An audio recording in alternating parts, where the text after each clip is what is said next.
Hello and welcome to my channel. If you're new here, what I like to do is to educate people on how to find precious metals when they're out and about.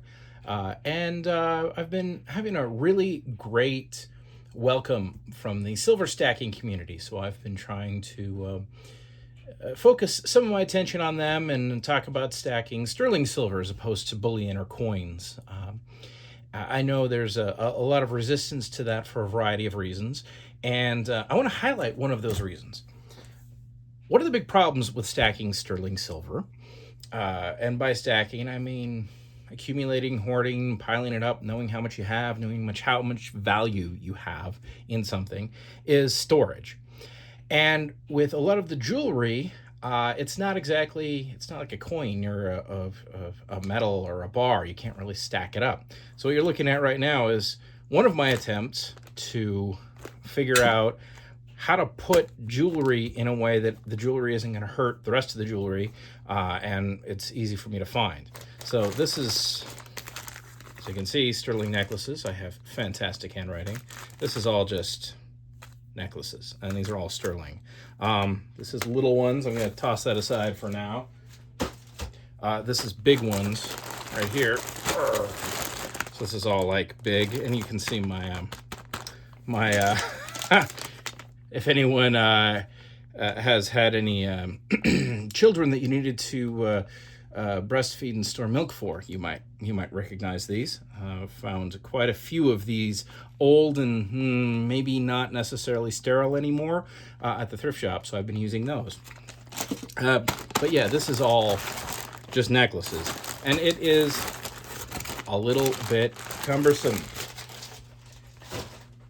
In this video, though, what I wanted to do is actually pull out some stuff from this one.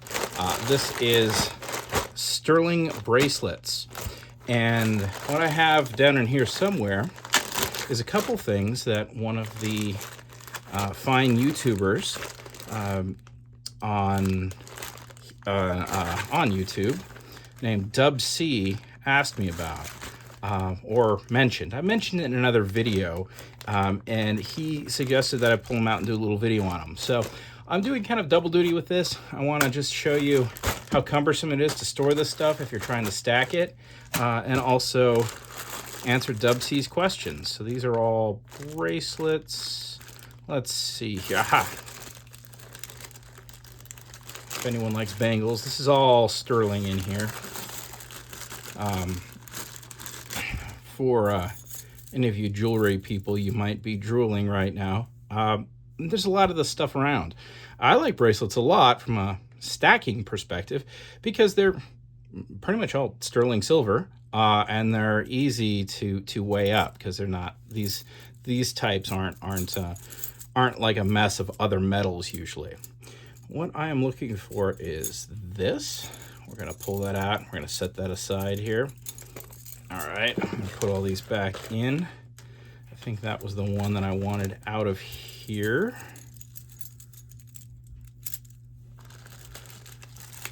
Okay, put that back in. That was one of the guys I wanted to pull out. Talk about that one in a sec. Let's see, and then somewhere in here there's more. No. Aha! There's the other guy, and then I think there was one other thing I wanted to talk about. That's the one. But yeah, there's, as you can probably see, I've been at this about what three years now, and I have found a somewhat ridiculous amount of this stuff. Oh, this one's fun. We'll talk about that one too, just because for you stackers, something like this might not be that objectionable. All right, so we're just gonna put all this back in here. And if you jewelry people want me to, I can always go through this stuff and we can talk about it. You could tell me what I've got. Some of it I've been able to figure out, some of it not so much. All right, that is now set aside. Okay, let's start with a little entertainment first off. For you stackers, you may come across stuff like this. Definitely pick this stuff up because it's It's just a lot of silver. And in fact, I think I paid $5 for the necklace and $3 for the bracelet. Let's grab my scale here. And these are, as I understand it, Tiffany style. I don't believe this one is actually Tiffany, but they are sterling. So let's see, what do we got? My $8 bought me 249 grams of silver. So,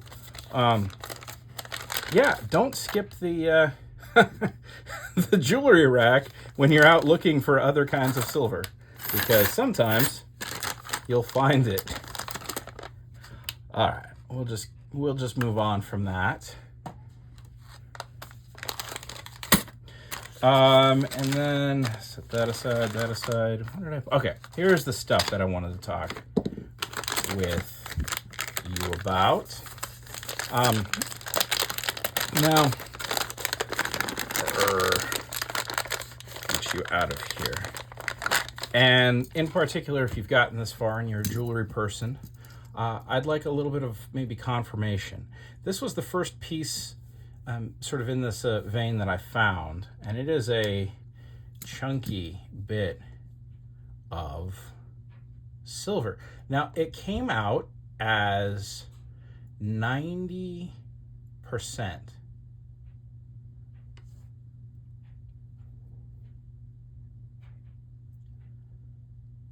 And as you can see there, it has an interesting little mark to it.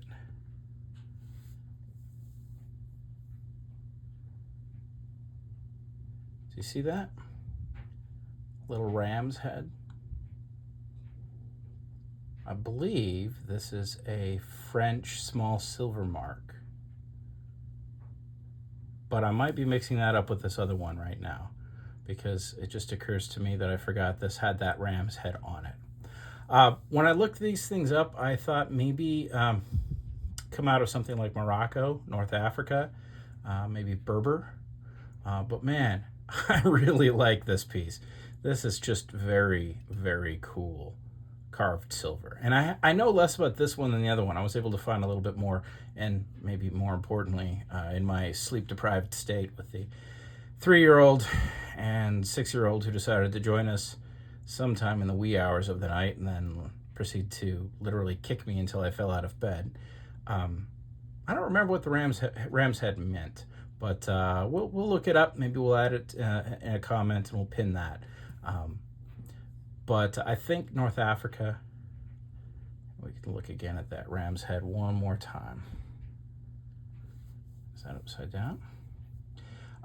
For anyone out buying this kind of stuff and looking at something like this, now this doesn't say silver anywhere else, but it has that little hallmark. Those little marks are, they're like catnip to me. Looking for a mark like that is just way, way too much fun. And that's part of why I like this. Although I like this one also because it's deeply carved and it's just a very cool piece. Pardon the jump. I had a child emergency there and had to take care of it, so I'm going to be splicing 2 videos together. Also, pardon my editing skills. All right, now this is the second piece that I had. And again, I think North African, maybe coming out of Morocco, maybe Berber. And you can see here, it's a very, very well-made piece. This just comes out like so, and then it comes apart. I think this thing's been around a while. It's definitely been repaired, as you can see here. And this one also came out as coin silver, it's 90% silver. Now, part of what excited me about this one when I bought it, and I have to admit, I actually paid $15 for this one. I violated my rule of not paying much for anything. But what I liked was that it has hallmarks on it. And you eagle-eyed viewers might be seeing at least one of them right now. Let's see what the camera can do. See that little guy right there? That is a little crab.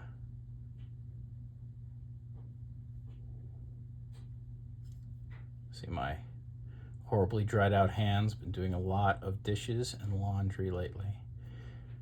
But I believe this camera is doing a nice job of showing you the crab right there.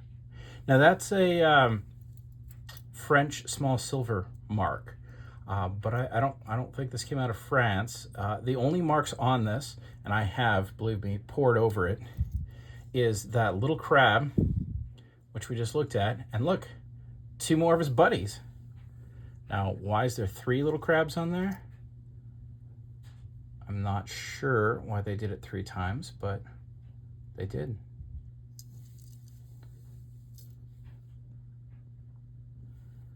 So, for you, Dub C, these are the pieces I was talking about. Hope you find them interesting. I don't think they are what you were thinking they were. I'm pretty certain these are North African in origin of some variety. All right, now since we have stuff here, I'm going to pull out one other piece.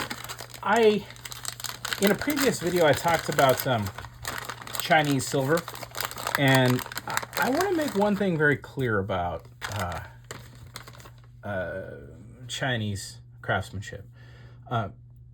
We tend to think of things as cheap Chinesium because, frankly, a lot of the stuff we get is cheap. A lot of the new Chinese jewelry that I get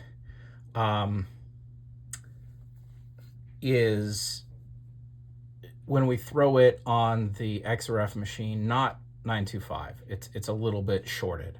But in China, they can make amazing things, and have for a long time made absolutely amazing things. What you're looking at right here is, as I understand it, a bracelet made for export. We can see here how just nicely made this is. I mean, this is just amazing with the enamel, and you can see how you can see through it there.